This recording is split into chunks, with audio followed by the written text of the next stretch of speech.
साधू संतांनी सांगितलं ही तीर्थयात्रा करत असताना कधी केली पाहिजे, कुणासोबत केली पाहिजे याला सुद्धा तितकंच महत्व आहे. हे शरीर जोपर्यंत चांगलं आहे, नवे जोपर्यंत तरुण आहे तोपर्यंत काय करायचं आहे, आपण तीर्थयात्रा. पण आपण कधी करतो, सगळं खराब झाल्यानंतर, बरोबर आहे का नाही? स्पीकर गेले का, पाय खराब झाले का, डोळ्याला दिसायचं बंद व्हायला लागला का, म्हणले आता काय खरं नाही, म्हणले तेवढं तीर्थयात्रा करून घेऊया.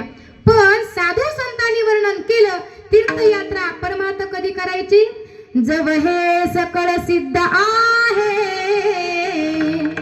हात चालावया पाहे, तव तू आपुले स्वहित पाहे, तीर्थयात्रे जाय चुकू नको, जव हे सकळ सिद्ध आहे, हात चालावया पाहे, तव तू आपुले स्वहित पाहे, तीर्थयात्रे जाय चुकू नको. सिद्ध आहे म्हणजे चांगलं आहे तोपर्यंत.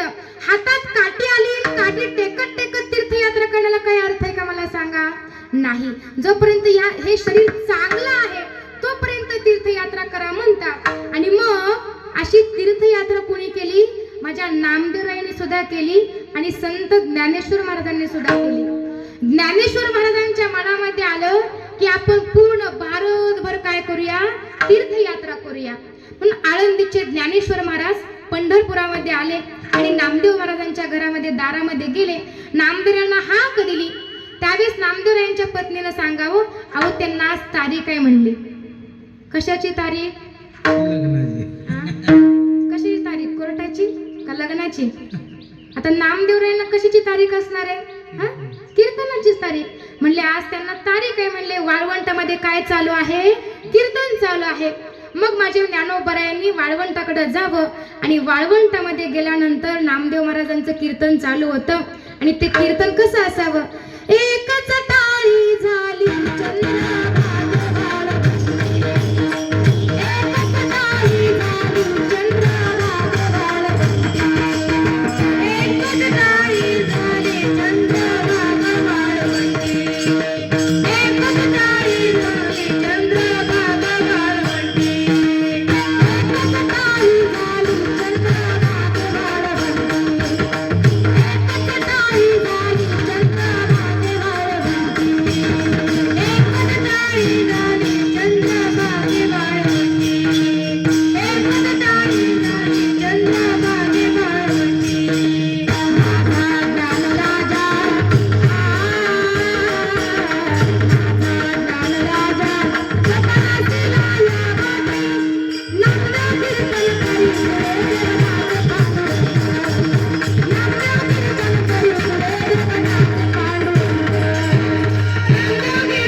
चिमुकली मुक्ताई कीर्तनाला बसली होती आणि त्या मुक्ताईने सांगावं ज्ञानोबरायांना की तुम्ही काय करा, कीर्तनातली चाल म्हणा, इतका अधिकार होता.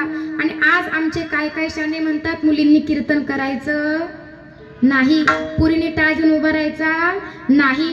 पण कीर्तनात चाल कुणी म्हणावं हा सांगण्याचा अधिकार सुद्धा कोणाला होता? एका स्त्रीला, चिमुकल्या जनाबाईला होता. आणि मग नामदेव महाराजांचं कीर्तन चालू होतं. सुंदर असं कीर्तन पार पडलं आणि नामदेवरायांनी काय, ज्ञानोबरायांनी नामदेवरायांना लोटांगण घातलं आणि सांगितलं तीर्थयात्रा करायची डोक्यात आहे. तीर्थयात्रा करायची इच्छा नामदेवरायांच्या समोर प्रगट केली.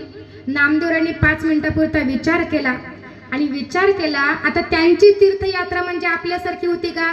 10-12 दिवस आपलं ट्रॅव्हल्स मध्ये बसून खाऊन पिऊन सगळं मग फिरायची अशी तीर्थयात्रा नाही. त्यांची तीर्थयात्रा म्हणजे चालत, आणि तेही पूर्ण भारतभर चालत तीर्थयात्रा करायची म्हटल्यानंतर विचार केला नामदेवरायांनी 2-2.5 वर्ष तरी सहज जातील.